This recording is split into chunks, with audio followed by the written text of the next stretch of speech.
ഒരു കഥയിലേക്കാണ് ഇനി നിങ്ങളെ കൊണ്ടുപോകാൻ പോകുന്നത്. ലോക്സഭാ തെരഞ്ഞെടുപ്പിന്റെ അവസാനഘട്ട വോട്ടെടുപ്പിന്റെ പരസ്യ പ്രചാരണം പൂർത്തിയാവുമ്പോൾ തെരഞ്ഞെടുപ്പ് കമ്മീഷൻ നിൽക്കുന്നത് വിമർശനങ്ങളുടെ കൊടുമുടിയിലാണ്. ഇത്രയേറെ വിമർശനങ്ങളും ആരോപണങ്ങളും ഒരു തെരഞ്ഞെടുപ്പ് കമ്മീഷനെതിരെ ഉയരുന്നത് ആദ്യമായിട്ടാണ്. BJP പാർട്ടിക്ക് വേണ്ടി മാത്രം ജോലിയെടുക്കുന്ന ഒരു തിരഞ്ഞെടുപ്പ് കമ്മീഷൻ എന്ന് നമുക്ക് പറയാൻ സാധിക്കും.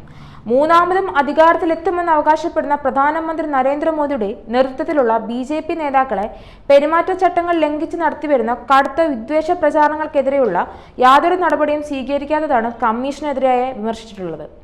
ഇതൊക്കെ മുൻനിർത്തി കമ്മീഷനും വിശ്വസ്തത പോലും ചോദ്യം ചെയ്യപ്പെടും. ഒന്നാം ഘട്ട വോട്ടെടുപ്പിന് ശേഷമാണ് മോദിക്ക് രൂക്ഷമായ രീതിയിൽ വിദ്വേഷ പ്രചരണം ആരംഭിച്ചത്. BJPയുടെ തെരഞ്ഞെടുപ്പ് പ്രചാരണ വേദികളിൽ മുസ്ലിങ്ങൾക്കെതിരെ സംവരണം വിഷയങ്ങൾ ഉൾപ്പെടെയുള്ള കോൺഗ്രസ് കടന്നാക്രമിച്ചും മറ്റു പ്രധാനമന്ത്രി തുടർച്ചയായി വിദ്വേഷ പ്രചരണം നടത്തി. ഇന്ത്യ മുന്നണി ഒന്നാകെയും പ്രതിഷേധവുമായി രംഗത്തെത്തിയിട്ടുണ്ട്.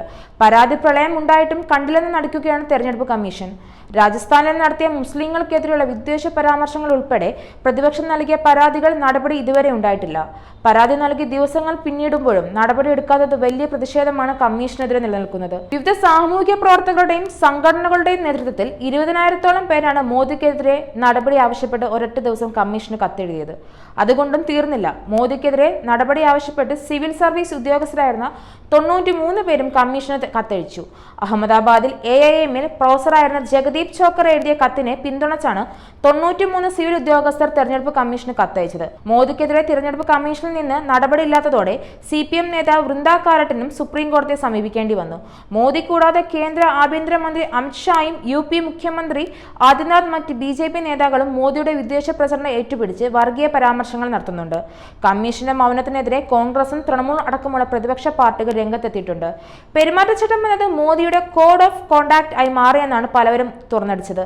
എല്ലാ പാർട്ടികളും നിലനിൽക്കുന്ന പരാതികൾ തെരഞ്ഞെടുപ്പ് കമ്മീഷൻ ഒരേപോലെ പരിഗണിക്കുന്നില്ലെന്ന് AICC ജനറൽ സെക്രട്ടറി പ്രിയങ്ക ഗാന്ധിയും കുറ്റപ്പെടുത്തിയിരുന്നു.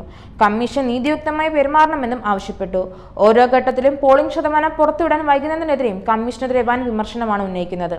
5ാം ഘട്ട വോട്ടെടുപ്പ് കഴിഞ്ഞ് 5 ദിവസം കഴിഞ്ഞാണ് അതുവരെയുള്ള ഓരോ ഘട്ടത്തിലും ആകെ പോൾ ചെയ്തവരുടെ എണ്ണം തിരഞ്ഞെടുപ്പ് കമ്മീഷൻ പുറത്തുവിട്ടത്. വോട്ടിംഗ് വിവരങ്ങൾ കൃത്യമായി പുറത്തുവിടാതെ ഫലം അട്ടിമറിക്കാനുള്ള ശ്രമമാണ് വിമർശനങ്ങളും പ്രതിപക്ഷ പാർട്ടികൾ ഉന്നയിക്കുന്നുണ്ട്. ഇതിനെതിരെ ഒന്നും തന്നെ കമ്മീഷൻ വ്യക്തമായ ഉത്തരം തന്നിട്ടില്ല. കൂടുതൽ വാർത്തകൾ അറിയുവാനായി ഈ ചാനൽ സബ്സ്ക്രൈബ് ചെയ്ത് ഫോളോ ചെയ്യുക.